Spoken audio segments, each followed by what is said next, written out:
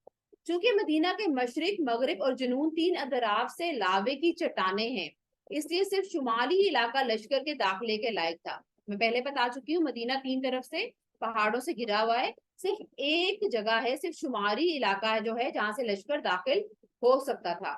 لہٰذا رسول اللہ صلی اللہ علیہ وسلم نے اسی جانب حرہ شرقیہ اور غربیہ کے درمیان کا سب سے تنگ مقام منتخب کیا، جو کم و بیش 1 میل تھا۔ وہاں خندق کھود کر دونوں حروں کو ملا دیا۔ مغرب میں یہ خندق صلا پہاڑی کے شمال سے شروع ہوئی اور مشرق میں مقام شیخین کے پاس حرہ شرقیہ کے ایک بڑھے ہوئے سرے سے جا ملتی تھی۔ آپ نے ہر 10 آدمیوں کو 40 ہاتھ خندق کھودنے کا کام سونپا۔ ہر 10 آدمیوں کو کیا کہا کہ 40 ہاتھ 40 ہینڈ ادھر سے ادھر تک 40 دفعہ کر کے اتنی خندق ہر 10 آدمیوں نے کھودنی ہے، اور خود خندق کھودنے اور مٹی ڈھونے میں شریک ہو گئے۔ اللہ اکبر۔ آپ صلی اللہ علیہ وسلم کی کیا شان ہے اور کتنے زبردست لیڈر تھے کہ جو کام بھی کرواتے تھے خود وہ ضرور کرتے تھے۔ نہ صرف انہوں نے خندق کھدوائی بلکہ خود بھی مٹی دھونے میں شریک ہو گئے۔ لوگ رجز پڑھتے اور آپ صلی اللہ علیہ وسلم جواب دیتے۔ رجز کیا ہوتا ہے؟ دل کو نرم کرنے والے اشعار۔ لوگ وہ پڑھتے اور آپ صلی اللہ علیہ وسلم جواب دیتے، پھر آپ صلی اللہ علیہ وسلم رجز پڑھتے اور لوگ اشعار پڑھتے۔ ان سے کیا ہوتا تھا؟ مسلمانوں کا حوصلہ بلند۔ پچھلی جنگ میں ہم نے ایک پوائنٹ پڑھا تھا کہ وہ اپنے ساتھ حوصلہ بڑھانے کے لیے کیا لے کر آئے تھے؟ غزوہ احد میں قریش مکہ عورتیں، ناچنے گانے والی عورتیں، اور اس وقت بھی ہم نے پڑھا کہ آپ صلی اللہ علیہ وسلم نے اللہ اکبر کہا، قرآن کی آیتیں پڑھی اور مسلمانوں کا حوصلہ بڑھ گیا۔ یہاں پہ بھی رچ کر رہے ہیں، اچھی باتیں کر رہے ہیں اور حوصلہ بڑھا رہے ہیں۔ کیا مسلمانوں کو ناچنے گانے اور عورتوں کی ضرورت ہوتی ہے حوصلہ بڑھانے کے لیے؟ اللہ کا کلام انصافی ہے۔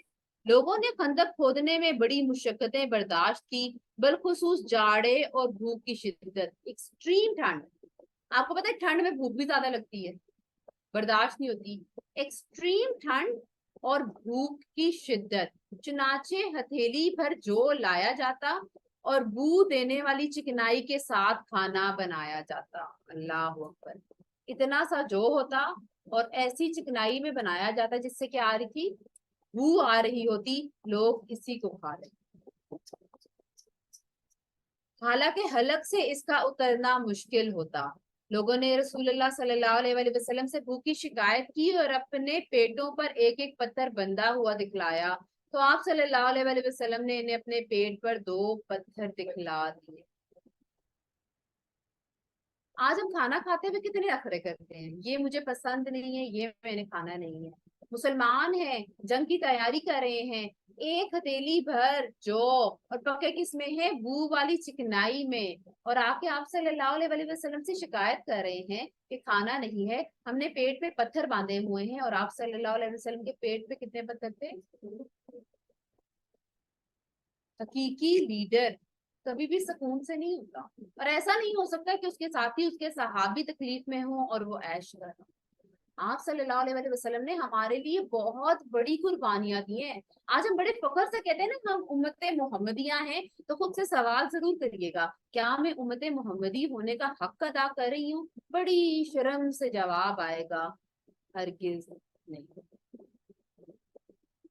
خندق کی کھدائی کے دوران میں بعض نشانیاں بھی دیکھنے میں آئی۔ حضرت جابر رضی اللہ تعالیٰ عنہ نے رسول اللہ صلی اللہ علیہ وسلم کی بھوک کی سختی دیکھی تو صبر نہ کر سکے، اپنی بکری کا ایک بچہ ذبح کیا اور ان کی بیوی نے ایک سا تقریباً 2.25 کلو جو پیسا، پھر انہوں نے خفیہ طور پر رسول اللہ صلی اللہ علیہ وآلہ وسلم اور چند صحابہ سمیت دعوت دی۔ 2 کلو کتنا سا ہوتا ہے جو کھانا بناتے ہیں؟ 2 کلو تو ہماری ایک فیملی کو ہی میرے خیال میں پورا ہوتا ہے، اور ہم پھر بھی ناشکر ہیں، ہم کہتے ہیں یہ نہیں ہوا وہ نہیں ہوا۔ چھوٹی سی بکری کا بچہ پکایا گیا اور 2 کلو جو کو پیسا گیا، اور چپکے سے آپ صلی اللہ علیہ وسلم کو دعوت دی گئی اور چند صحابہ کو۔ کیوں؟ کیونکہ اتنی بڑی تعداد تھی، 1000 لوگ تھے جو خندق کھود رہے تھے، اگر سب کو دعوت دی جاتی تو کیسے پورا ہوتا؟ پھر انہوں نے خفیہ طور پہ رسول اللہ صلی اللہ علیہ وسلم کو چند صحابہ سمیت دعوت دی، مگر رسول اللہ صلی اللہ علیہ وسلم سارے اہل خندق کے ساتھ جن کی تعداد 1000 تھی چل پڑے اور سب سے شکم سیر ہو کر کھایا۔ سب چل پڑے اور سب نے پیٹ بھر کر کھایا، اور کہا کیا گیا تھا کہ ہانڈی کے اوپر سے اس کا کور جو ہے وہ نہیں ہٹانا۔ پھر بھی ہانڈی بھری ہوئی ابلتی رہی اور آٹے کی روٹی پکتی رہی۔ اللہ پہ توکل تو کر کے دیکھیے، اللہ نہیں اکیلا چھوڑتا، اور یہ میں لکھ کے دینے کو تیار ہوں۔ مشکل وقت میں، ایسے وقت میں جب مجھے ایسا لگا کہ آپ آگے کوئی راستہ نہیں ہے، آپ کچھ نہیں ہو سکتا، اللہ نے کبھی میرا ہاتھ نہیں چھوڑا۔ صرف اس وقت کیا چاہیے ہوتی ہے؟ استقامت۔ اس وقت وہ ٹائم ہوتا ہے یا تو آپ بریک ہو جاؤ گے، یا آپ غلط طرف چل پڑو گے، یا آپ ڈٹے رہو گے۔ ڈٹے رہ کے تو دیکھیے، اللہ آپ کا ہاتھ کبھی نہیں چھوڑے گا۔ اسی طرح نعمان بن بشیر رضی اللہ تعالیٰ عنہ کی بہن اپنے والد اور ماموں کے لیے ہتھیلی بھر کھجور لے کر آئیں، تو رسول اللہ صلی اللہ علیہ وآلہ وسلم اسے کپڑے کے اوپر بکھیر کر سارے اہل خندق کو دعوت دی۔ سب کھا کھا کر چلے گئے، مگر کھجوریں تھی کہ کپڑے کے کناروں سے باہر گرتی جا رہی۔ تھوڑی سی کھجوریں لائی، اس پہ کپڑا ڈال دیا اور کھاتے رہے اور کھجوریں ختم نہ۔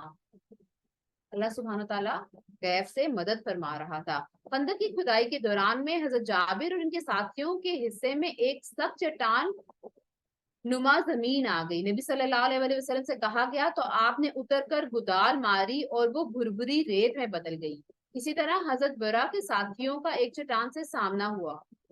نبی صلی اللہ علیہ وآلہ وسلم نے اتر کر بسم اللہ کہا اور گدال سے ایک ضرب لگائی تو ایک ٹکڑا کٹ گیا اور اس سے ایک روشنی نکلی۔ آپ صلی اللہ علیہ وآلہ وسلم نے فرمایا، اللہ اکبر، مجھے شام کی کنجیاں دی گئیں اور اس وقت میں اس کی سرخ محل دیکھ رہا ہوں۔ اس کے بعد آپ صلی اللہ علیہ وآلہ وسلم نے دوسری ضرب لگائی اور فتح فارس کی خوشخبری سنائی، پھر تیسری ضرب لگائی اور فتح یمن کی خوشخبری سنائی، اور پوری چٹان کٹ گئی۔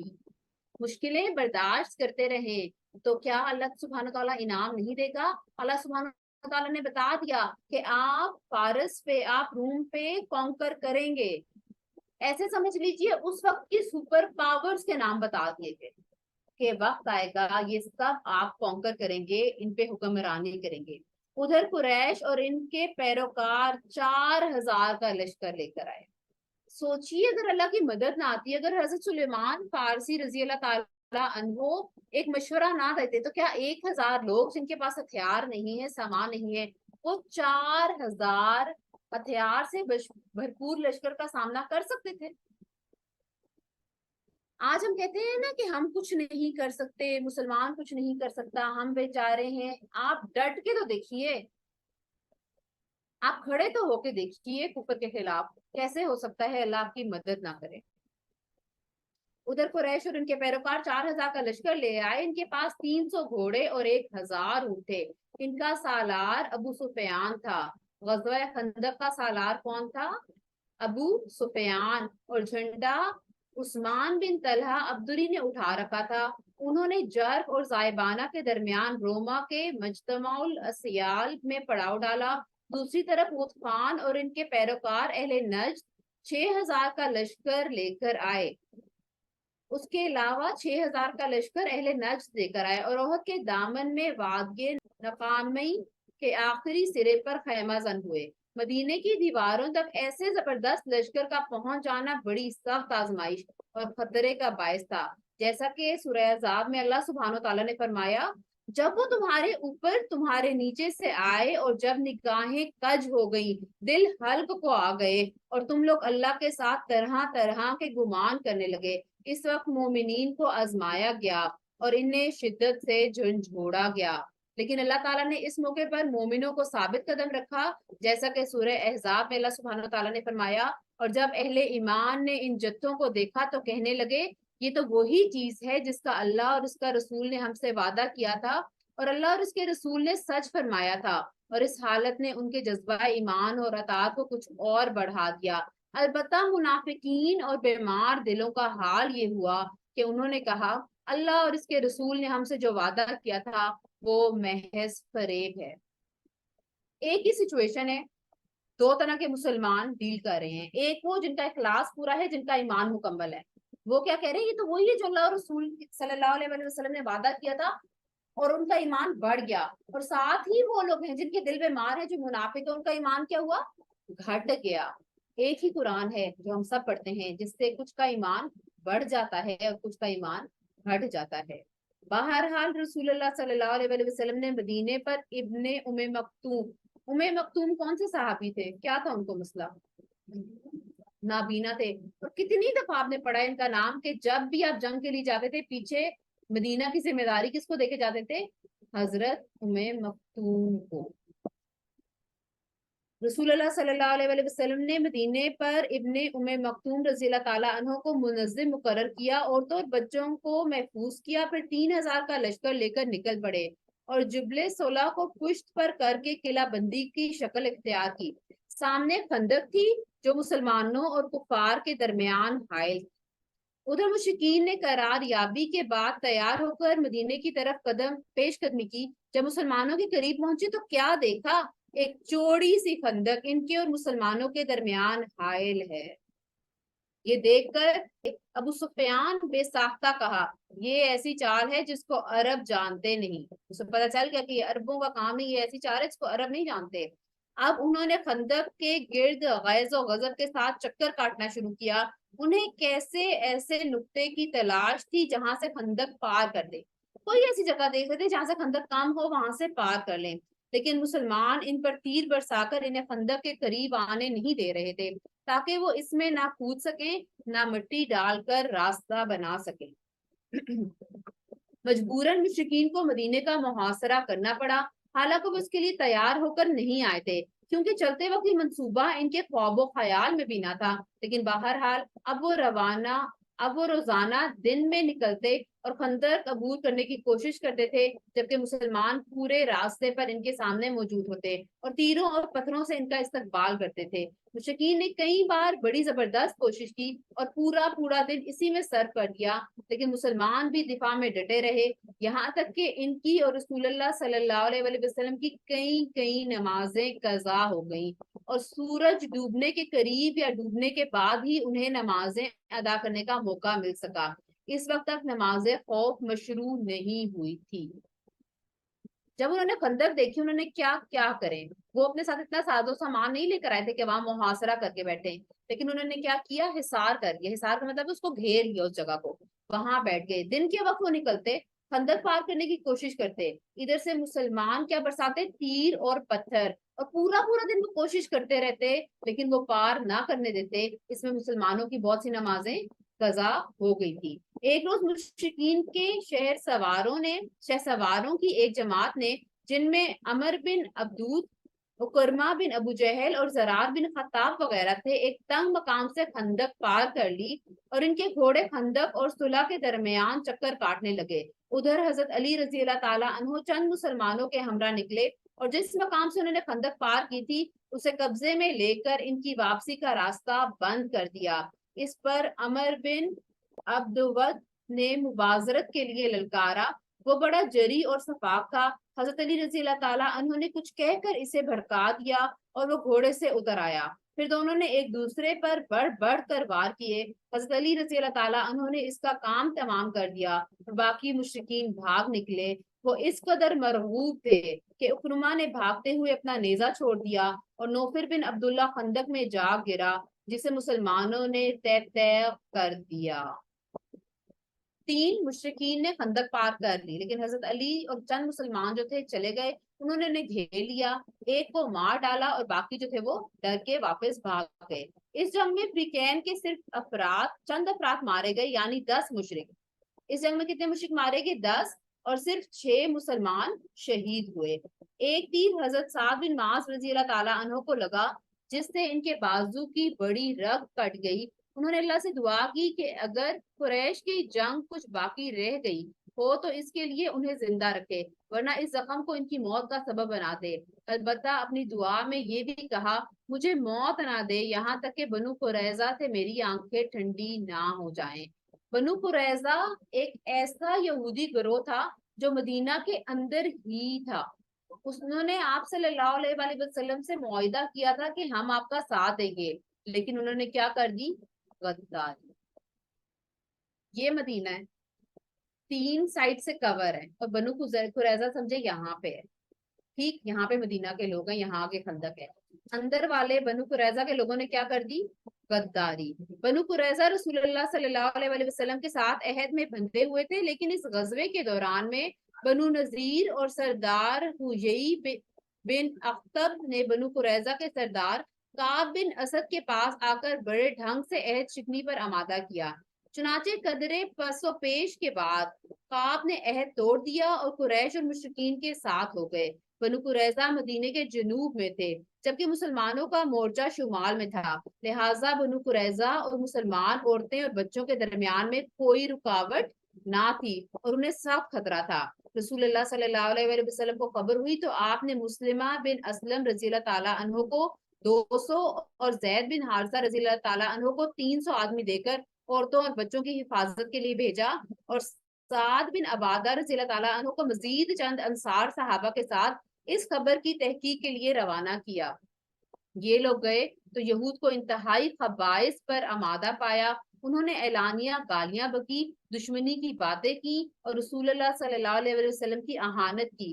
کہنے لگے اللہ کا رسول کون؟ ہمارے اور محمد کے درمیان کوئی عہد و پیمان نہیں۔ یہ سن کر وہ لوگ واپس آ گئے اور رسول اللہ صلی اللہ علیہ وسلم سے صرف اتنا کہا، یعنی جس طرح ازل اور قارہ نے اصحاب رجی کے ساتھ بدعہدی کی تھی، اسی طرح یہود بھی بدعہدی پر تلے ہوئے ہیں۔ لوگوں کی صورتحال سمجھ میں آ گئی اور ان پہ خوف طاری ہو گیا، جیسے اللہ سبحانہ وتعالیٰ سورہ احزاب میں ارشاد فرماتے ہیں، جب نکاحیں کج ہو گئیں دل حلق کو آ گئے اور تم لوگ اللہ کے ساتھ طرح طرح کے گمان کرنے لگے۔ اس وقت مومنین کو آزمایا گیا اور انہیں شدت سے جھنجھوڑ دیا گیا۔ اسی موقع پر نفاق نے بھی سر نکالا، چنانچہ بعض منافقین نے کہا محمد تو ہم سے وعدہ کرتے تھے کہ ہم کیسر و کسرا کے خزانے کھائیں گے اور یہاں یہ حالت ہے کہ قضائے حاجت کے لیے نکلنے میں بھی جان کی خیر نہیں۔ بعض اور منافقین نے کہا ہم سے اللہ اور اس کے رسول نے جو وعدہ کیا تھا وہ فریب کے سوا کچھ نہیں۔ اور ایک اور گروہ نے کہا اے اہل یسرب تمہارے لیے ٹھہرنے کی کوئی گنجائش نہیں، لہٰذا واپس چلو۔ اور ایک فریق نے بھاگنا چاہا اور نبی صلی اللہ علیہ وآلہ وسلم سے اجازت لینے کے لیے یہ ہیلا بہانہ کیا، ہمارے گھر خالی ہیں، اس میں کوئی نگران نہیں، حالانکہ وہ خالی نہ تھے۔ عورتیں اور بچے ان دا مڈل آف مدینہ ہیں۔ یہاں پہ کون سے ہے؟ بنو قریظہ، جس نے غداری کر دی۔ جب آپ صلی اللہ علیہ وآلہ وسلم کو پتا چلا تو انہوں نے گروہ بھیجے تاکہ چیک کر کے آئیں، اندر سے دیکھیں۔ اب اگر ادھر سے حملہ ہو جائے اور ادھر سے یہ بھی حملہ کر دیں، کوئی راہ تھی بھاگنے کی؟ نہیں، غداری کی۔ اور منافقین نے کیا کہا؟ انہوں نے کہا جو آپ صلی اللہ علیہ وآلہ وسلم کہتے ہیں وہ سچ نہیں ہے، اللہ کا وعدہ سچ نہیں ہے۔ بہرحال جب بنو قریظہ نے غداری کی خبر رسول اللہ صلی اللہ علیہ وآلہ وسلم کو پہنچی تو آپ کو رنج ہوا، آپ نے اپنا چہرہ اور سر کپڑے سے ڈھک لیا اور دیر تک چت لیٹے رہے، پھر اللہ اکبر کہتے ہوئے اٹھے اور مسلمانوں کو فتح اور نصرت کی خبر دی۔ آپ صلی اللہ علیہ وآلہ وسلم کی ایک بہت پیاری عادت ہمیں پتہ چلتی ہے، جب انہیں غصہ آتا تھا یا غم ہوتا تھا آپ خاموش ہو جاتے، آپ کچھ نہیں بولتے۔ آپ نے پیچھے بھی بہت دفعہ دیکھا ہے کہ آپ صلی اللہ علیہ وآلہ وسلم کو جب غم ہوا آپ کچھ نہیں بولے، آپ خاموش ہو گئے۔ پھر آپ صلی اللہ علیہ وآلہ وسلم نے چاہا کہ غطفان اور سردار عیینہ بن حسن کے پاس پیغام بھیج کر مدینے کے 1/3 پھل پر مصالحت کر لیں اور وہ بنو غطفان کو لے کر واپس چلا جائے، لیکن انصار کے دونوں سردار سعد بن معاذ اور سعد بن عبادہ رضی اللہ تعالی عنہ نے سے منظور نہ کیا اور کہا جب ہم لوگ اور یہ لوگ دونوں شرک پر تھے تب تو یہ لوگ ایک دانے کی بھی طمع نہیں کر سکتے تھے، اور بھلا اب جب کہ اللہ نے ہمیں اسلام سے نوازا ہے اور آپ کے ذریعے سے عزت بخشی ہے، ہم انہیں اپنا مال دیں گے، واللہ ہم انہیں صرف تلواریں دیں گے۔ آپ صلی اللہ علیہ وآلہ وسلم نے کہا انہیں کچھ پھلوں کی آفر کرو تاکہ یہ لوگ رک جائیں۔ تو جن کا ایمان پکا تھا انہوں نے کیا کہا کہ جب ہم کفر پہ تھے تب ہم نے آفر نہیں کی تو اب ہم دیں گے نہیں، ہم ان سے لڑیں گے۔ اس پر آپ صلی اللہ علیہ وآلہ وسلم نے ان دونوں کی رائے کو درست قرار دیا۔ اللہ کے کام بھی نرالے ہیں۔ ابھی حالت اسی سنگین مرحلے سے گزر رہے تھے کہ نعیم بن مسعود الاشجعی رضی اللہ تعالی عنہ خدمت نبی میں حاضر ہوئے۔ ان کا تعلق قبیلہ غطفان سے تھا، وہ قریش اور یہود کے دوست تھے۔ انہوں نے عرض کی یا رسول اللہ صلی اللہ علیہ وآلہ وسلم میں مسلمان ہو گیا ہوں اور میری قوم کو میرے اسلام کا علم نہیں، لہٰذا آپ مجھے کوئی حکم فرمائیں۔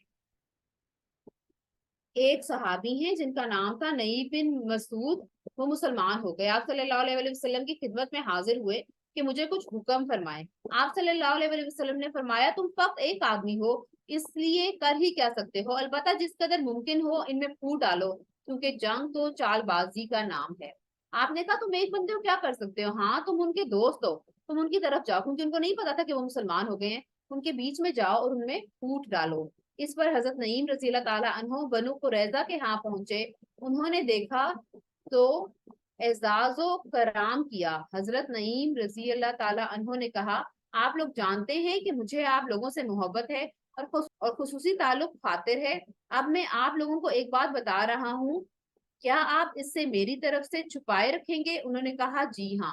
جب اپنی جگہ کو کوئی بندہ آتا ہے تو لوگ اس کی بات پہ اعتبار کرتے ہیں۔ جب وہ گئے بنو قریظہ کے پاس، انہوں نے کہا میں آپ کو ایک بات بتا رہا ہوں، کیا آپ اس کو چھپائے رکھیں گے اور میری بات مانیں گے؟ انہوں نے کہا جی ہاں۔ حضرت نعیم رضی اللہ تعالیٰ عنہ نے کہا بنو قینقاع اور بنو نذیر پر جو گزر چکی ہے اسے آپ جانتے ہی ہیں، اب آپ لوگوں نے قریش اور غطفان کا ساتھ دیا ہے، مگر ان کا معاملہ آپ جیسا نہیں ہے، یہ علاقہ آپ کا اپنا علاقہ ہے، یہاں آپ کے بال بچے ہیں، عورتیں ہیں اور مال و دولت ہے، آپ لوگ یہاں سے کہیں اور نہیں جا سکتے، جبکہ ان کا علاقہ مال و دولت، عورتیں اور بال بچے دور دراز ہیں۔ کیا کہہ رہے ہیں؟ آپ تو یہیں پہ رہتے ہیں، آپ کے بال بچے ہیں، آپ کی دولت ہے، آپ کا سب کچھ یہی مدینہ میں، لیکن جو وہاں پہ لڑ رہے ہیں ان کے تو بال بچے چیزیں سب کچھ پیچھے ہیں، کیا کریں؟ ان کو جھنجھوڑ رہے ہیں، ان کو عقل دلا رہے ہیں، انہیں موقع ملا تو کوئی قدم اٹھائیں گے ورنہ اپنے علاقے کی راہ لے لیں گے اور آپ کو محمد صلی اللہ علیہ وآلہ وسلم کے رحم و کرم پر چھوڑ دیں گے اور وہ جس طرح چاہیں گے انتقام لیں گے۔ انہوں نے کہا اگر ان کو موقع ملا تو وہ تو واپس چلے جائیں گے، آپ تو یہیں پہ رہیں گے، آپ صلی اللہ علیہ وآلہ وسلم کے رحم و کرم پہ رہیں گے، وہ تو انتقام لیں گے۔ انہوں نے کہا آپ نے بہت درست رائے دی، آپ تو صحیح کہہ رہے ہیں، ہمیں تو یہی رہنا ہے۔ ایسے نہیں بہت دفعہ کہتے ہیں کسی سچویشن میں یار مجھے تو یہی رہنا ہے، تم تو چلی جاؤ گی، یہ وہی والی بات ہے کہ انہوں نے تو وہی رہنا، ان کے بال بچے بھی وہی ہیں، عورتیں بھی وہی ہیں، بزنس بھی وہی ہیں، لیکن جو دوسرے قریش ہیں اور جو یہودی ہیں انہوں نے تو واپس چلے جانا ہے. حضرت نعیم نے کہا، اس کے بعد حضرت نعیم رضی اللہ تعالیٰ عنہ نے قریش کا رخ کیا. آپ کس کے بعد کے؟ قریش کے پاس ان کے سرداروں کے ساتھ ملاقات کرتے ہوئے کہا، آپ لوگ جانتے ہیں کہ مجھے آپ سے محبت اور خیر خواہی ہے. انہوں نے کہا جی ہاں. بہت بڑا عمل کا نقطہ ہے کہ جب بھی آپ کسی کے پاس جائیں کوئی بات کہنے کے لیے، کوئی پیغام دینے کے لیے، پہلے اس کو یہ تو یقین دلائیں کہ آپ اس کے خیر خواہ ہیں. کسی کے پاس میں جا رہی ہوں کوئی بات پہنچانے کے لیے، پہلے میں اسے کیا کہوں گی، آپ کو اس بات کا یقین ہے کہ میں آپ کو جو مشورہ دوں گی وہ اچھا مشورہ ہوگا، جو بات کہوں گی وہ اچھی بات ہوگی. یا تو وہ کہے گی نہیں تو پھر مشورے کا تو فائدہ ہی نہیں ہے نا، اس نے بات ماننی ہی نہیں ہے. اگر وہ کہے گی ہاں جی تو پھر مشورہ دیا جائے گا. انہوں نے کہا جی ہاں. حضرت نعیم رضی اللہ تعالیٰ عنہ نے کہا تو میں آپ کو ایک بات بتا رہا ہوں، اسے میری جانب سے چھپائے رکھیے گا. دونوں کو کیا کہہ رہے ہیں کہ بتانا نہیں ہے، لیکن میں ایک بات بتا رہا ہوں. انہوں نے کہا ہم ایسا ہی کریں گے. حضرت نعیم رضی اللہ تعالیٰ عنہ نے کہا بات یہ ہے کہ یہود نے محمد صلی اللہ علیہ وآلہ وسلم سے جو عہد شکنی کی ہے اس پر وہ نادم ہے. انہیں ڈر ہے کہ آپ لوگ انہیں محمد صلی اللہ علیہ وآلہ وسلم کے رحم و کرم پر چھوڑ کر واپس چلے جائیں گے. لہٰذا انہوں نے محمد صلی اللہ علیہ وآلہ وسلم سے مراسلت کی ہے. آپ لوگوں سے کچھ یرغمالی لے کر ان کے حوالے کر دیں، پھر آپ لوگوں کے خلاف ان سے اپنا معاملہ استوار کر لیں. محمد صلی اللہ علیہ وآلہ وسلم اس پر راضی ہو گئے. لہٰذا آپ لوگ چوکنا رہیں. اگر وہ آپ سے یرغمالی طلب کریں تو ہرگز نہ دیں. اس کے بعد غطفان کے پاس بھی جا کر یہی بات دہرائی اور ان کے کان بھی کھڑے ہو گئے. اس با حکمت تدبیر سے دلوں میں شبہات پیدا ہو گئے. تینوں دشمنوں کے پاس گئے ہیں. تینوں دشمنوں کو کیا کہہ رہے ہیں کہ میں آپ کا خیر خواہ ہوں، میں آپ کو بتا رہا ہوں کہ آپ اپنے آپ کو سنبھال لیں کیونکہ دوسرے لوگ ان سے ملے ہوئے. اس سے کیا ہوا، دشمن میں شبہ پیدا ہو گیا. اور جہاں بھی شبہ پیدا ہو جائے، جس کا بھی یقین ڈگمگا جائے، اس کو توڑنا بہت آسان ہوتا ہے. شبہات پیدا ہو گئے. اس باحکمت تدبیر سے دلوں میں شبہات پیدا ہو گئے اور پھوٹ پڑ گئی. چنانچہ ابو سفیان نے بنو قریظہ کے پاس ایک وقت بھیجا کہ کل جنگ کی جائے گی. بنو قریظہ نے کہا ایک تو کل ہفتے کا دن ہے اور ہم پر جو عذاب آیا تھا اس روز شریعت کے حکم سے تجاوز کرنے کے سبب آیا تھا. دوسرے آپ جب تک ہمیں کچھ یرغمالی نہ دیں گے ہم آپ کے ساتھ جنگ میں شرکت نہ کریں گے، تاکہ ایسا نہ ہو کہ آپ ہمیں چھوڑ کر اپنے اپنے علاقوں کی راہ لے لیں. انہوں نے کہا کل ہفتے کا دن ہے اور ہم پہ ہفتے کے دن ہی عذاب آیا تھا. دوسرا آپ کچھ لوگ ہمارے حوالے کریں، ہم ان کو اپنے پاس رکھیں، یہ نہ ہو کہ کل آپ لوگ اپنے اپنے گھروں میں چلے جائیں. اس پر قریش اور غطفان نے کہا واللہ نعیم نے سچ کہا تھا. اب حضرت نعیم جو ان کے پاس گئے، انہوں نے کہا یہ تو صحیح کہہ رہے تھے، یہ لوگ تو آپس میں ملے ہوئے ہیں. اور قریش نے یہود کو کہلوا بھیجا کہ ہم آپ کو کوئی یرغمال نہ دیں گے، آپ لوگ جنگ کے لیے نکل پڑے. اس پر یہود نے کہا واللہ نعیم سچ کہہ رہا تھا. اس طرح فریقین کے حوصلے ٹوٹ گئے اور ان میں پھوٹ پڑ گئی. اس دوران مسلمان یہ دعا کر رہے تھے اللہم استر عوراتنا وآمن روعاتنا، اے اللہ ہماری پردہ پوشی فرما اور ہمیں خطرات سے معمون کر دے. اور نبی صلی اللہ علیہ وآلہ وسلم نے دعا فرمائی اے اللہ، اے کتاب قرآن اتارنے والے، اے جلد حساب لینے والے، انہیں شکست دے دے اور جھنجھوڑ کر رکھ دے. اللہ نے دعا قبول کی اور مشرکین پر تند ہواؤں اور فرشتوں کا لشکر بھیج دیا جس نے ان کو ہلا ڈالا، ان کے دلوں میں روب ڈال دیا، ان کی ہانڈیاں الٹ دی، ان کے خیمے اکھیڑ دیے اور کڑکڑاتی سردی نے الگ مار مار دی اور ان کی کوئی چیز اپنی جگہ سے نہ رہ سکی. چنانچہ انہوں نے کوچ کی تیاری شروع کر دی. ادھر رسول اللہ صلی اللہ علیہ وآلہ وسلم نے حضرت حذیفہ رضی اللہ تعالی عنہ کو ان کی خبر لانے کے لیے بھیجا. وہ کفار کے محاذ کے اندر تک گئے اور واپس آئے. انہیں قطن سردی نہ لگی. جن کا میں نے بتایا تھا کہ آپ صلی اللہ علیہ وآلہ وسلم نے نام لے کے کہا کہ آپ جائیے، ان کا نام تھا حضرت حذیفہ رضی اللہ تعالیٰ عنہ. ان کو کیا کہا آپ جائیے اور وہاں سے خبر لے کر آئیے کہ وہاں کیا ہو رہا ہے. رسول اللہ صلی اللہ علیہ وآلہ وسلم نے حضرت حذیفہ رضی اللہ تعالیٰ عنہ کو ان کی خبر لانے کے لیے بھیجا. وہ کفار کے محاذ کے اندر تک گئے اور واپس آئے. انہیں قطن سردی نہ لگی بلکہ انہیں ایسا محسوس ہوا جیسے گرم پانی کے حمام میں ہیں. انہوں نے واپس آ کر دشمن قوم کی واپسی کی اطلاع دی اور سو گئے. صبح ہوئی تو مسلمانوں نے دیکھا کہ کفار کی طرف کا میدان جنگ صاف ہے. دشمن راتوں رات بھاگ گیا. اللہ نے کفار کو کسی خیر کے بغیر غیظ و غضب سمیت واپس کر دیا تھا اور ان سے جنگ کے لیے تنہا ہی کافی ہوا تھا، اور اللہ قوی اور عزیز ہے۔ اس غزوے کی ابتدا شوال 5 ہجری میں اور انتہا 1 مہینے بعد ذیقعدہ میں ہوئی۔ یہ غزوہ کتنا عرصہ رہا؟ 1 مہینے تک۔ 1 مہینے میں ٹھنڈ میں خندق میں مسلمان لڑتے رہے۔ یہ مدینے پر ضرب لگانے اور اسلام اور مسلمانوں کا خاتمہ کرنے کے لیے دشمنان اسلام کی سب سے بڑی کوشش تھی، لیکن اللہ نے انہیں نامراد کیا اور ان کی سازش ناکام بنا دی۔ اور ان طاقتوں کے مجموعی طور پر ناکام ہونے کے معنی یہ تھے کہ اب چھوٹے چھوٹے متفرق گروہ مدینے کا رخ کرنے کی ہمت نہیں کریں گے۔ چنانچہ نبی صلی اللہ علیہ وآلہ وسلم نے اس کی خبر دیتے ہوئے فرمایا، اب ہم ان پر چڑھائی کریں گے اور وہ ہم پر چڑھائی نہ کریں گے، اب ہمارا لشکر ان کی طرف جائے گا۔ غزوہ بنو قریظہ ذیقعدہ 5 ہجری۔ رسول اللہ صلی اللہ علیہ وآلہ وسلم غزوہ خندق سے واپس آنے کے بعد ابھی ہتھیار اور کپڑے اتار کر سلمہ رضی اللہ تعالیٰ عنہ کے گھر میں غسل کر کے فارغ ہی ہوئے تھے کہ حضرت جبرائیل علیہ السلام تشریف لائے اور بنو قریظہ کی طرف نکلنے کا حکم دیتے ہوئے فرمایا، میں آگے آگے جا رہا ہوں، ان کے قلعوں میں زلزلہ برپا کروں گا اور ان کے دلوں میں رعب ڈالوں گا۔ وہ یہ کہہ کر روانہ ہو گئے۔ ادھر رسول اللہ صلی اللہ علیہ وآلہ وسلم نے لوگوں میں منادی کرائی، جو شخص سمع و طاعت پر قائم ہے وہ عصر کی نماز بنو قریظہ میں ہی پڑھے۔ ایک جنگ ختم ہوئی ہے، ابھی گھر واپس آئے ہیں، گھر آ کے صرف کپڑے اتار کے شاور ہی لیا ہے کہ حضرت جبرائیل آ گئے کہ آپ بنو قریظہ کی طرف نکل آئے۔ بنو قریظہ کہاں پہ تھا؟ جو جاگا ہوا ہے اس کو پتا ہوگا کہ بنو قریظہ کہاں پہ تھا۔ مدینہ کے اندر ہی تھا جس نے غداری کی تھی۔ ابھی میں نے آپ کو بتایا تھا نا کہ مدینہ کے اندر ایک گروہ تھا یہود کا، جنہوں نے آپ صلی اللہ علیہ وآلہ وسلم سے وعدہ کیا تھا لیکن پھر کیا کر دی تھی؟ غداری۔ اور بنو قریظہ کہاں تھا؟ مدینہ کے اندر ہی تھا۔ ابھی خندق سے واپس آئے ہیں، رکے نہیں ہیں، فوراً حضرت جبرائیل آ گئے کہ میں جا کے ادھر جا کے زلزلہ لا رہا ہوں، آپ گروہوں کے ساتھ نکلے، فوراً ہی ان کو کنفرنٹ کرنے کے لیے نکل گئے ہیں۔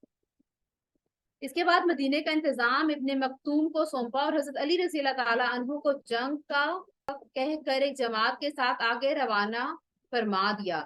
بنو قریظہ نے انہیں دیکھا تو رسول اللہ صلی اللہ علیہ وآلہ وسلم پہ گالیوں کی بوچھار کر دی اور ہرزہ سرائی کی۔ ادھر اعلان سن کر مسلمان بھی جھٹ پٹ تیار ہو کر نکل پڑے اور بعض لوگ ابھی راستے میں ہی تھے کہ عصر کا وقت ہو گیا۔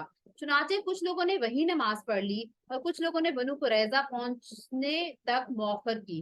رسول اللہ صلی اللہ علیہ وآلہ وسلم بھی مہاجرین اور انصار کے جلب میں نکلے اور بنو قریظہ کے انا نامی ایک کنویں پر پڑاؤ ڈالا۔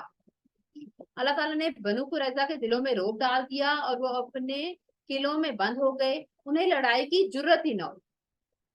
اللہ نے اتنا رعب ڈال دیا کہ وہ قلعوں سے نکلے ہی نہیں۔ مسلمانوں نے سختی سے محاصرہ جاری رکھا۔ یہود نے جب دیکھا کہ محاصرہ طول پکڑ رہا ہے تو چاہا کہ اپنے بعض مسلمان حلیفوں سے مشورہ کریں۔ چنانچہ انہوں نے رسول اللہ صلی اللہ علیہ وآلہ وسلم سے درخواست کی کہ وہ ابو لبابہ کو بھیج دیں۔ ابو لبابہ ان کے رشتہ دار تھے، ان کے جاننے والے تھے، لیکن مسلمان تھے اور آپ صلی اللہ علیہ وآلہ وسلم کے ساتھ تھے جب محاصرہ کر لیا گیا۔ اب دیکھیں نا، یہ جگہ یہاں سے آپ صلی اللہ علیہ وآلہ وسلم آ گئے ہیں، ان کا محاصرہ کر کے، ان کے پاس کوئی جگہ نہیں ہے بھاگنے کے لیے۔ تو اب انہوں نے کیا کہا کہ ابو لبابہ کو بھیجے، ہم ان سے مشورہ کر دیں۔ کبھی آپ نے کسی دشمن کے بارے میں سنا ہے کہ اس نے اپنے بندے کو بھیجا اور مشورہ کر لیں؟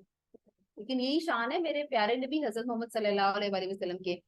انہوں نے ابو لبابہ رضی اللہ تعالیٰ عنہ کو بھیج دیا۔ انہیں دیکھ کر مرد حضرات ان کی طرف دوڑ پڑے، عورتیں اور بچے ان کے سامنے دھاڑے مار مار کر رونے لگے۔ اس کیفیت کو دیکھ کے حضرت ابو لبابہ رضی اللہ تعالیٰ عنہ پہ رقت طاری ہو گئی۔ اپنوں کو بلکتے ہوئے دیکھ کے انسان تو رو پڑتا ہے، ان پہ رقت طاری ہو گئی۔ یہود نے کہا، کیا آپ مناسب سمجھتے ہیں کہ ہم محمد کے فیصلے پر ہتھیار ڈال رہے ہیں؟ کہہ رہے کیا ہم ہتھیار ڈال دیں؟ انہوں نے کہا ہاں، اور ساتھ ہی حلق کی طرف اشارہ کیا، ایسے اشارہ کیا کہ اگر ہتھیار نہیں ڈالے تو وہ آپ کو قتل کر دیں گے۔ مطلب یہ تھا کہ ذبح کر دیے جاؤ گے۔ لیکن انہیں فوراً احساس ہوا کہ اشارہ کر کے انہوں نے اللہ اور اس کے رسول صلی اللہ علیہ وآلہ وسلم کے ساتھ خیانت کر دی ہے۔ چنانچہ وہ سیدھے مسجد نبی پہنچے اور اپنے آپ کو ایک ستون سے باندھ لیا اور قسم کھائی کہ اب انہیں رسول اللہ صلی اللہ علیہ وآلہ وسلم ہی اپنے دست مبارک سے کھولیں گے۔ جب رسول اللہ صلی اللہ علیہ وآلہ وسلم کو اس کی اطلاع ہوئی تو آپ صلی اللہ علیہ وآلہ وسلم نے فرمایا اگر وہ میرے پاس آ گئے ہوتے تو میں ان کے لیے دعائے مغفرت کر دیتا، لیکن جب وہ وہی کام کر بیٹھے ہیں تو اب ہم بھی انہیں چھوڑے رکھیں گے یہاں تک کہ اللہ ہی ان کے بارے میں فیصلہ فرمائے۔ انہوں نے جا کے اپنے پیاروں کو دیکھا، انہوں نے کہا ہم ہتھیار ڈال دیں، انہوں نے کہا ڈال دیں ورنہ یہ صرف ایک اشارہ کیا، منہ سے بولے بھی نہیں، اور انہوں نے کہا مجھ سے بہت بڑی خیانت ہوگی، اور کیا اپنے آپ کو سزا دی، جا کے اپنے آپ کو ستون سے باندھ دیا۔ اپنے پہ بات دیکھیں کتنی دفعہ آپ لوگوں کو کسی چیز کا امانت دار بنایا جائے باتوں کا، اور ہم کتنی دفعہ خیانت کر، اور ہمیں تو احساس بھی نہیں ہوتا کہ کسی کی بات بھی تو امانت، میں نے اس کا راز کھول دیا، میں نے اس میں خیانت کر دی، اور ان کا ایمان کتنا بڑا ہے، غلطی تو ہو گئی لیکن اپنے آپ کو ستون کے ساتھ باندھ دیا۔ اور آپ صلی اللہ علیہ وآلہ وسلم کتنے مہربان تھے، کتنے رحم کرنے والے تھے، انہوں نے کہا اگر یہ میرے پاس آ گئے تو میں ان کے حق میں دعائیں مغفرت کر دیتا، لیکن اب اللہ ہی ان کا فیصلہ کرے گا۔ ادھر طوالت محاصرے کے ساتھ ہی بنو قریظہ کے حوصلے ٹوٹ گئے، چنانچہ 25 روز کے بعد انہوں نے اپنے آپ کو رسول اللہ صلی اللہ علیہ وآلہ وسلم کے حوالے کر دیا۔ 1 مہینے تک کون سی جنگ جاری رہی؟ غزوہ خندق۔ اس کے بعد آپ نے بنو قریظہ کی طرف پلٹے اور وہاں سے جنگ کی، اور وہ کتنے دن تک جاری رہی؟ 25 دن تک وہ محاصرہ جاری رہا۔ اس کے بعد انہوں نے اپنے آپ کو آپ صلی اللہ علیہ وآلہ وسلم کے حوالے کر دیا۔ قبیلہ اوس کے لوگ برداشت ہوئے، ہمارے ان خلفاء پر احسان فرمائے جس طرح خضرت کی خلفاء بنو قریظہ پر احسان فرمایا تھا۔ آپ صلی اللہ علیہ وآلہ وسلم نے فرمایا کیا آپ لوگ اس بات پر راضی نہیں کہ ان کے متعلق آپ ہی کا ایک آدمی فیصلہ کرے؟ انہوں نے کہا کیوں نہیں؟ انہوں نے کہا ہم پہ احسان کریں، ہمارے لیے آسانی کریں۔ آپ صلی اللہ علیہ وآلہ وسلم نے کیا کہا کہ آپ اس بات پہ راضی ہیں کہ آپ کا ہی ایک بندہ آپ نے جو کیا اس بارے میں آپ کے لیے فیصلہ کرے؟ جب اپنا بندہ کوئی فیصلہ کرے تو بندے کو بہت امید ہوتی ہے نا کہ وہ میرے حق میں فیصلہ کرے گا، وہ تو میری طرف ہی دے گا۔ لیکن کیا مسلمان اپنے رشتہ داروں کے حق میں فیصلہ کرتا ہے یا حق کی طرف فیصلہ کرتا ہے؟ لیکن کیا وہ فیصلہ آسان ہوتا ہے؟ بہت مشکل، بہت مشکل ہے۔ اور یہ فیصلے ماں ہونے کی حیثیت سے میں کہتی ہوں ہمیں روز اپنی اولاد کی طرف کرنا پڑتا ہے۔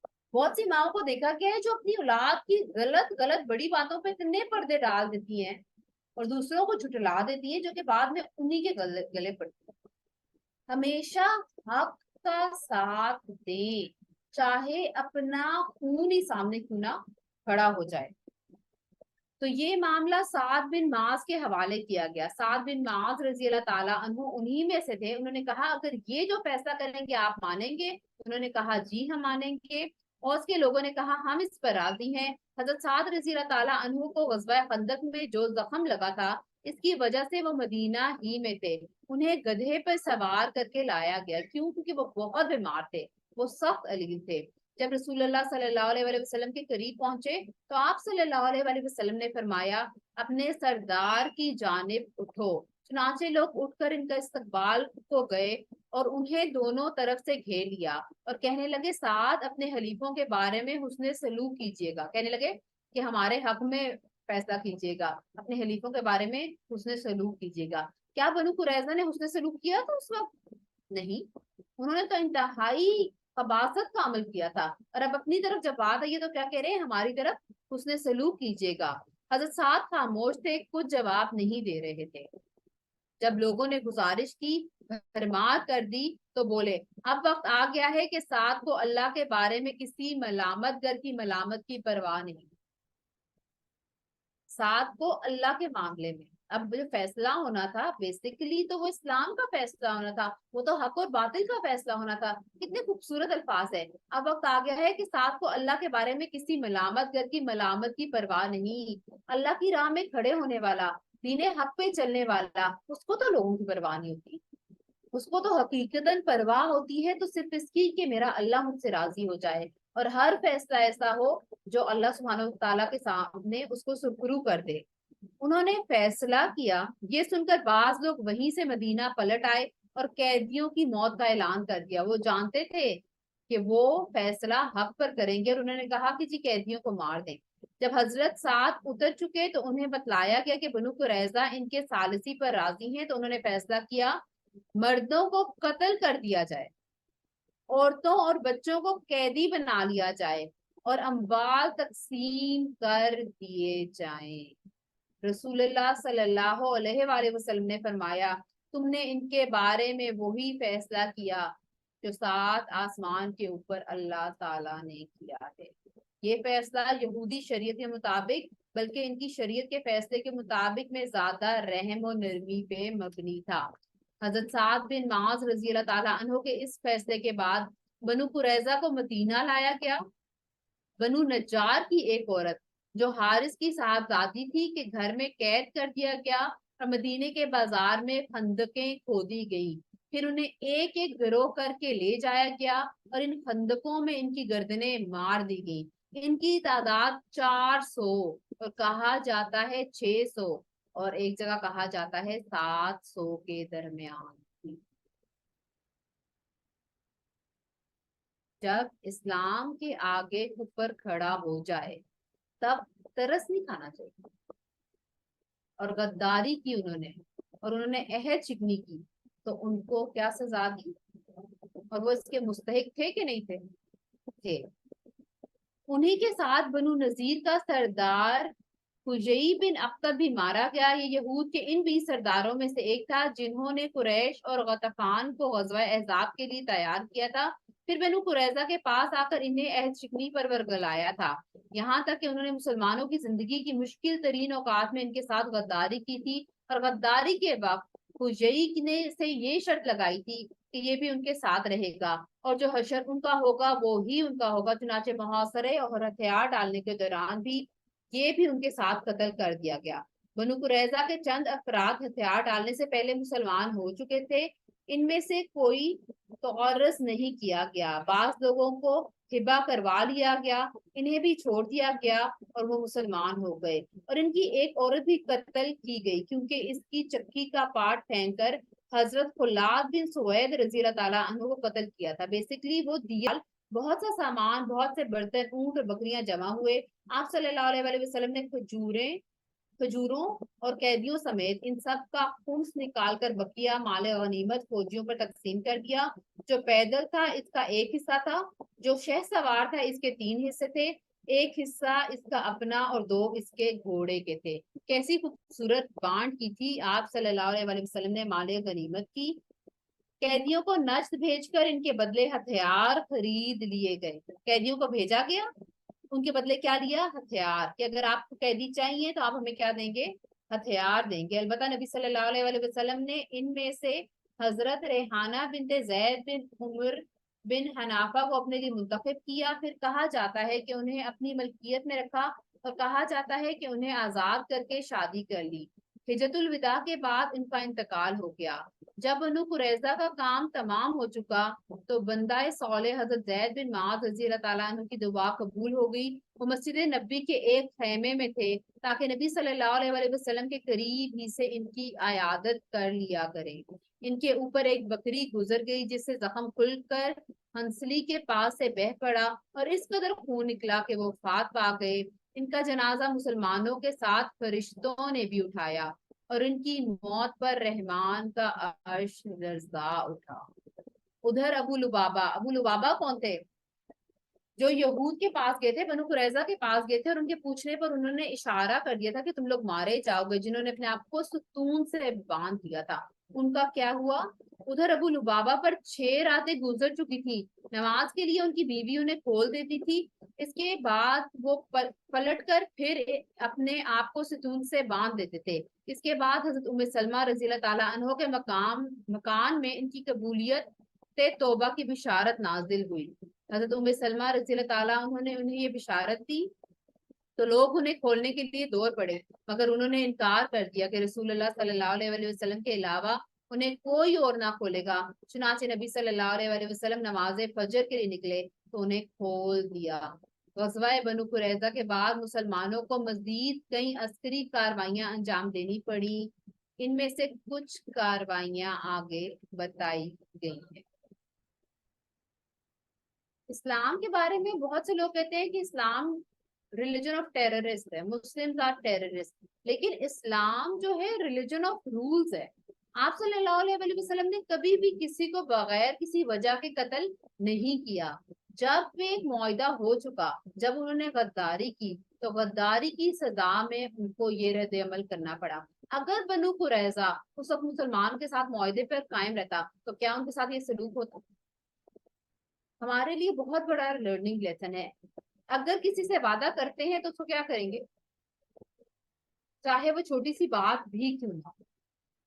اور غداری اگر ہم کسی سے کرتے ہیں چھوٹی سی بات پہ یا بڑی سی بات پہ، ہو سکتا ہے دنیا میں ہماری پکڑ نہ ہو، لیکن آخرت میں امانت میں خیانت کرنے والے کی پکڑ بہت بڑی ہوتی ہے۔ ابو رافع سلام بن ابو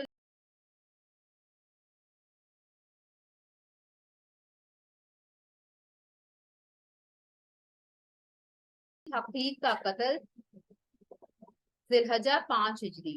یہ شخص حجاز کا تاجر اور یہود خیبر کا رئیس تھا اور ان بڑے مجرمین میں سے ایک تھا جنہوں نے اہل مدینہ کے خلاف جماعتوں کو ورغلانے اور مدینہ لانے کا کام کیا تھا۔ چنانچہ جب مسلمان احزاب اور قریظہ سے فارغ ہو چکے تو خزرج کے 5 آدمی اس شخص کو قتل کرنے کے لیے تیار ہوئے تاکہ کعب بن اشرف کو قتل کر کے اوس نے جیسا شرف حاصل کیا تھا ویسا ہی شرف خزرج بھی حاصل کر لے۔ پھر یہ لوگ خیبر کے طرف میں واقع قلعے کے پاس پہنچے۔ اس وقت سورج غروب ہو چکا تھا۔ ان کے قائد عبداللہ بن عتیق رضی اللہ تعالیٰ عنہ نے کہا تم لوگ یہیں ٹھہرو، میں جاتا ہوں اور دروازے کے پہرے دار کے ساتھ کوئی لطیف ہیلا اختیار کرتا ہوں، ممکن ہے اندر داخل ہو جاؤں۔ اس کے بعد وہ تشریف لے کر دروازے کے قریب جا کر سر پر کپڑا ڈال کر یوں بیٹھ گئے گویا قضائے حاجت کر رہے ہیں۔ پہرے دار نے زور سے پکارا، او اللہ کے بندے، اگر اندر آنا ہے تو آ جاؤ ورنہ میں دروازہ بند کرنے والا ہوں۔ عبداللہ بن عتیق رضی اللہ تعالیٰ عنہ اندر داخل ہو گئے اور چھپ گئے۔ جب لوگ سو گئے تو انہوں نے کنجیاں لی اور دروازہ کھول دیا تاکہ بے وقت ضرورت بھاگنے میں آسانی ہو۔ اس کے بعد انہوں نے ابو رافع کے حجرے کا رخ کیا۔ ادھر جاتے ہوئے جو دروازے کھولتے اسے اندر سے بند کر لیتے تاکہ لوگوں کو اگر ان کا پتہ چل گیا تو لوگوں کو پہنچنے سے پہلے وہ ابو رافع کو قتل کرتے۔ جب اس کے حجرے میں پہنچے تو وہ اپنے بال بچوں کے درمیان تاریکی میں سو رہا تھا اور پتہ نہیں چل رہا تھا کہ وہ کہاں ہے، لہٰذا انہوں نے آواز دی، ابو رافع۔ اس نے کہا کون ہے؟ عبداللہ رضی اللہ تعالیٰ عنہ نے آواز کا رخ کیا اور تلوار کی ایک ضرب لگائی، لیکن چونکہ ہڑبڑائے ہوئے تھے اس لیے کاری ضرب نہ لگی۔ اس نے زور کی چیخ ماری، وہ جھٹ باہر نکل گئے اور آواز بدل کر آئے گویا مدد کے لیے آئے ہیں۔ ابو رافع یہ کیسی آواز تھی؟ اس نے کہا تیری ماں برباد ہو، ایک آدمی نے ابھی مجھے اس کمرے میں تلوار ماری ہے۔ اب انہوں نے دوبارہ اس کا رخ کیا اور تلوار کی ایسی زوردار ضرب لگائی کہ وہ خون میں لت پت ہو گیا، لیکن ابھی بھی قتل نہ ہو سکا، اس لیے انہوں نے اس کے پیٹ پر تلوار رکھ کر دبا دی اور وہ پیٹھ تک اتر گئی۔ اس کے بعد انہوں نے ایک ایک دروازہ کھولا اور باہر نکلے۔ چاندنی رات تھی اور ان کی نگاہ کمزور، انہوں نے سمجھا زمین تک پہنچ جائیں گے۔ پاؤں بڑھایا تو سیڑھی سے نیچے آ رہے اور پاؤں میں چوٹ آ گئی۔ انہوں نے پگڑی سے پاؤں باندھا اور دروازے کے پاس چھپ گئے۔ جب مرغ نے آواز دی تو ایک آدمی نے قلعے کی دیوار پر کھڑے ہو کر اعلان کیا، میں اہل حجاز کا تاجر ابو رافع کی موت کی اطلاع دیتا ہوں۔ عبداللہ بن عتیق جان گئے وہ مر چکا ہے، لہٰذا اپنے ساتھیوں کے پاس آ گئے اور سب نے مدینے کی راہ لی۔ رسول اللہ صلی اللہ علیہ وآلہ وسلم کے پاس پہنچ کر واقعہ بیان کیا۔ آپ صلی اللہ علیہ وسلم نے ان کے پاؤں پر دستے مبارک پھیرا اور انہیں ایسے لگا گویا کبھی کوئی تکلیف نہیں تھی۔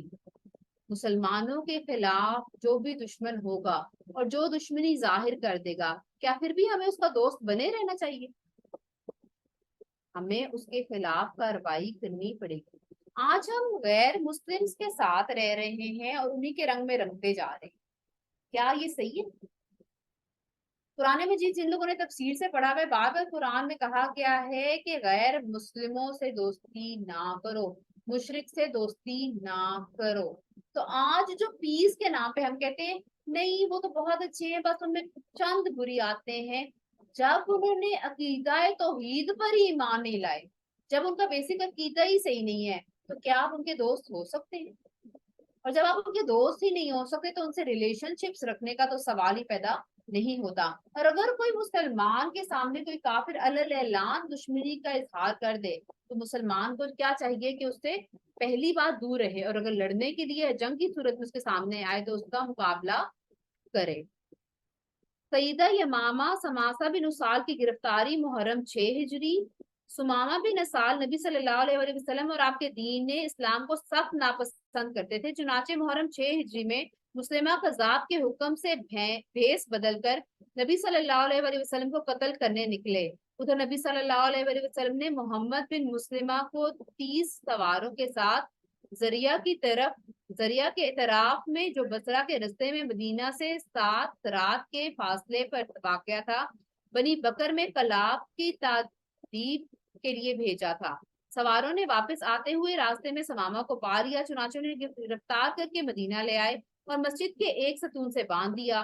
نبی صلی اللہ علیہ وسلم وہاں سے گزرے تو فرمایا، سمامہ تمہارے پاس کیا ہے؟ انہوں نے کہا، اے محمد میرے پاس خیر ہے، اگر قتل کرو تو ایک خون قصاص والے کو قتل کرو گے، اور اگر احسان کرو تو ایک قدردان پر احسان کرو گے، اور اگر مال چاہتے ہو تو مانگو، جو چاہے میں دوں گا۔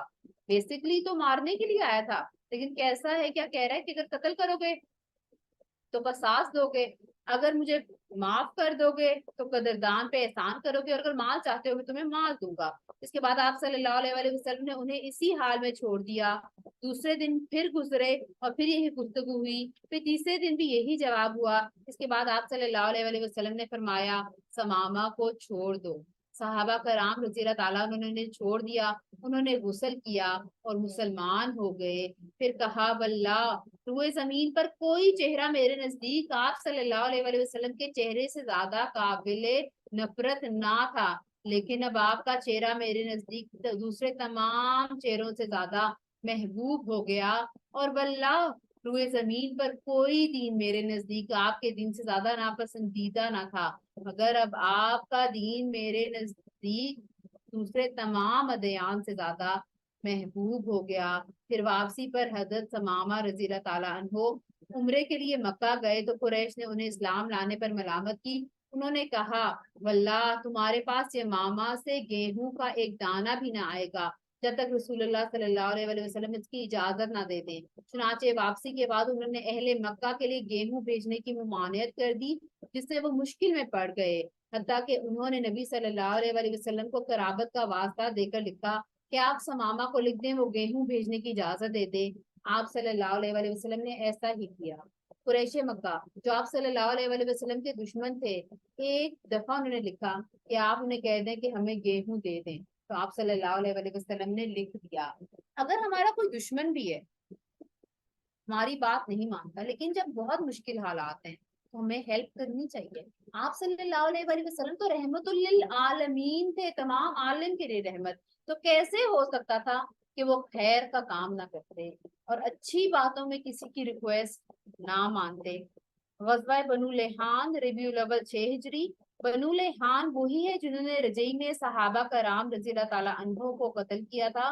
یہ حجاز کے بہت اندر غصفان کی حدود میں آباد تھے، اس لیے نبی صلی اللہ علیہ وسلم ان سے نمٹنے میں قدر تاخیر کی۔ جب کفار کی مختلف گروہوں میں پھوٹ پڑ گئی اور آپ دشمنوں سے کسی قدر مطمئن ہو گئے تو آپ نے مدینے کا انتظام ابن ام مکتوم رضی اللہ تعالیٰ عنہ کو سونپ کر 200 صحابہ اور 20 گھوڑوں اور 7 ربیع الاول 6 ہجری میں بنو لحان کا رخ کیا اور یلغار کرتے ہوئے بطن غران تک جا پہنچے۔ یہ امج اور عصفان کے درمیان ایک وادی ہے اور یہاں آپ کے صحابہ کو شہید کیا گیا تھا۔ آپ صلی اللہ علیہ وسلم نے ان کے لیے دعائے رحمت کی اور 2 روز یہیں قیام فرمایا ادھر بنو لہیان کو خبر ہوئی اور وہ پہاڑوں کی چوٹیوں کی طرف بھاگ نکلے، ان کا کوئی آدمی ہاتھ نہ آ سکا۔ پھر آپ نے عثفان کا قصد کیا اور وہاں سے 10 سواروں کا دستہ آگے بھیجا تاکہ قریش ان کی آمد کا حال سن کر مرغوب ہو جائیں۔ اس دستے نے قراء الغمیم تک کا چکر لگایا۔ آپ کل 14 دن مدینے سے باہر گزار کر مدینہ واپس آ گئے۔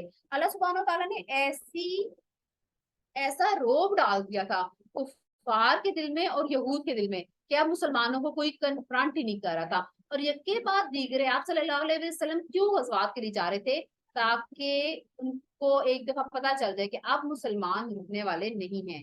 سریہ ایس اور ابو العاص شوہر زینب بن رسول اللہ صلی اللہ علیہ وآلہ وسلم کا قبول اسلام۔ ہم نے پڑھا تھا نا پیچھے کہ حضرت زینب کے جو شوہر تھے وہ مسلمان نہیں ہوئے تھے، تو غزوے میں انہوں نے ایک اپنا ہار دیا تھا جو حضرت خدیجہ رضی اللہ تعالیٰ عنہ کو تھا۔ تو انہوں نے کہا ٹھیک ہے میں آپ کو چھوڑ دیتا ہوں لیکن آپ کو حضرت زینب کو چھوڑنا پڑے گا۔ لیکن اسی وقت ہم نے یہ بھی پڑھا تھا کہ بعد میں وہ اسلام لے آئے تھے، تو کیسے اسلام لے آئے تھے وہ ہم ابھی دیکھیں گے۔ جمادی الاولیٰ 6 ہجری میں رسول اللہ صلی اللہ علیہ وآلہ وسلم نے حضرت زید بن حارثہ رضی اللہ تعالیٰ عنہ کو 170 سواروں کے ساتھ عیس کی جانب روانہ کیا۔ مقصد شام سے آنے والے ایک قریشی قافلے کو پکڑنا تھا جس کے سربراہ رسول اللہ صلی اللہ علیہ وآلہ وسلم کی صاحبزادی حضرت زینب رضی اللہ تعالیٰ عنہ کے شوہر عبد العاص بن ربیع تھے۔ مسلمانوں نے اس قافلے کو لوگوں سمیت گرفتار کر لیا، البتہ عبد العاص ہاتھ نہ آئے۔ وہ سیدھے مدینہ پہنچے، حضرت زینب کی پناہ لی اور ان سے کہا کہ وہ رسول اللہ صلی اللہ علیہ وآلہ وسلم سے کہیں کہ آپ قافلے کا مال واپس کر دیں۔ حضرت زینب رضی اللہ تعالیٰ عنہ نے سفارش کی اور آپ نے چھوٹی بڑی تھوڑی زیادہ ہر چیز واپس کر دی۔ ابو العاص تجارت مال اور امانت کے معاملے میں مکہ کے چند گنے چنے لوگوں میں سے تھے۔ وہ مکہ گئے، امانتیں اہل امانت کو ادا کی، پھر مسلمان ہو گئے اور ہجرت کر کے مدینہ آ گئے۔ رسول اللہ صلی اللہ علیہ وسلم نے حضرت زینب رضی اللہ تعالیٰ عنہ کو پہلے ہی نکاح کے تحت انہیں واپس کر دیا۔ یہ واپسی 3 سال سے کچھ زیادہ عرصے کے جدائی کے بعد ہوئی۔ جب وہ مشرک تھے تو انہوں نے اپنی بیٹی کو ان کے ساتھ نہیں رکھا بلکہ کہا انہیں چھوڑ دیں، لیکن جب مسلمان ہو کے وہ 3 سال سے کچھ زیادہ عرصے کے بعد واپس آئے تو ان کو دوبارہ اکٹھے کر دیا۔ رسول اللہ صلی اللہ علیہ وسلم نے اس دوران مزید کئی سریہ بھی بھیجے جن کا دشمن کی سرکشی توڑنے، ان کے شر سے آگ بجھانے اور دور دراز علاقوں تک امن و امان پھیلانے میں بڑا اثر تھا۔ پھر آپ کے پاس کچھ اس طرح کی خبریں آئیں کہ آپ غزوہ بنو مطلق کے لیے تشریف لے گئے۔ الحمدللہ رب العالمین، اللہ کی توفیق سے ہم نے آج کی نشست کا اپنا سبق مکمل کیا۔ آپ صلی اللہ علیہ وآلہ وسلم کی سیرت ہمیں بار بار سکھاتی ہے کہ اگر ہم پورے عزم کے ساتھ، پوری تیاری کے ساتھ اللہ سبحانہ و تعالیٰ کے احکامات کو سامنے رکھتے ہوئے، اسباب کو استعمال کرتے ہوئے اور اللہ سبحانہ و تعالیٰ سے مدد مانگتے ہوئے اللہ کی راہ میں نکل کھڑے ہوں گے تو ایسا سوال ہی پیدا نہیں ہوتا کہ کسی بھی طرح اللہ سبحانہ و تعالیٰ ہمیں چھوڑ دے۔ اللہ سبحانہ و تعالیٰ بھوک کے وقت، غزوہ خندق کے وقت مسلمانوں کو معجزانہ طور پہ کھانا کھلانے والے ہیں۔ اللہ سبحانہ و تعالیٰ وہ ہیں جنہوں نے کھجوروں کو اتنا بڑھا دیا کہ صحابی کھاتے رہے لیکن وہ ختم نہیں ہوئی۔ اللہ سبحانہ و تعالیٰ نے آپ صلی اللہ علیہ وآلہ وسلم کو ایسے ساتھی دیے جنہوں نے جنگ میں، ٹھنڈ میں، بھوک میں، ہر طرح کے خوف میں آپ صلی اللہ علیہ وآلہ وسلم کا ساتھ لیا۔ اگر آج ہم یہ دعویٰ کرتے ہیں کہ ہم امت محمدیہ ہیں، سب سے پہلے میری آپ سے ریکویسٹ ہے کہ اب جو جنگ ہونی ہے وہ قلم کے ذریعے ہونی ہے۔ خدا کے لیے دین کی تعلیم لیجیے۔ اگر آپ دین کی تعلیم نہیں لیتے، آپ کو خود ہی کسی بات کا علم نہیں ہوتا، تو کیسے ہو سکتا ہے کہ آپ کسی اور کو گائیڈ کریں؟ تعلیم لیجیے اپنے اپنے گھروں میں، کم سے کم اپنی اولادوں کو آپ صلی اللہ علیہ وسلم کے بارے میں بتائیں۔ ہمارے ہیروز، ہمارے رول ماڈل آپ صلی اللہ علیہ وآلہ وسلم کی ذات ہے۔ ہمارے ہر سوال کا جواب آپ صلی اللہ علیہ وآلہ وسلم کی زندگی میں پوشیدہ ہے۔ اللہ سبحانہ تعالیٰ سے دعا ہے کہ اللہ سبحانہ تعالیٰ ہمیں حقیقی طور پہ امت محمدیہ ہونے کا حق ادا کرنے والا بنائے۔ کل کو جب ہم قیامت کے دن آپ صلی اللہ علیہ وآلہ وسلم کے سامنے حاضر ہوں تو ہم کہیں یا رسول اللہ صلی اللہ علیہ وآلہ وسلم، ہم نے آپ کو جاننے کی، پہچاننے کی کوشش کی تھی، آپ کی سنتوں پہ عمل کرنے کی کوشش کی تھی، اور آپ کے بارے میں تمام امت مسلمہ کو آگاہ کرنے کی کوشش کی۔ اللہ سبحانہ تعالیٰ آپ سے مجھ سے راضی ہو۔ پڑھنے پڑھانے میں جو غلطی مجھ سے ہوگی اللہ سبحانہ تعالیٰ اس پہ میری پکڑ نہ کرے۔ اللہ سبحانہ تعالیٰ ہم سب کی نیتوں کو خالص رکھے۔ اللہ سبحانہ تعالیٰ بیماروں کو شفائے کلی عطا کرے۔ اللہ سبحانہ تعالیٰ ہمیں کسی طرح کی آزمائش میں نہ ڈالے۔ اللہ سبحانہ تعالیٰ ہمیں ایسا بنا دے، ہماری اولادیں، ہماری آنے والی نسلیں دین اسلام کا نام لینے والی ہوں، اللہ کے سامنے جھکنے والی ہوں، اور فخر سے اپنے آپ کو امت محمدیہ کہنے والی ہوں۔ اپنا خیال رکھیے گا، دعاؤں میں یاد رکھیے گا۔ سبحانک اللہم بحمدک، اشہد ان لا الہ الا انت، استغفرک و اتوب الیک۔ السلام علیکم ورحمۃ اللہ وبرکاتہ۔ اللہم صلی علی محمد وعلی آلہ وصحبہ وسلم۔ اللہم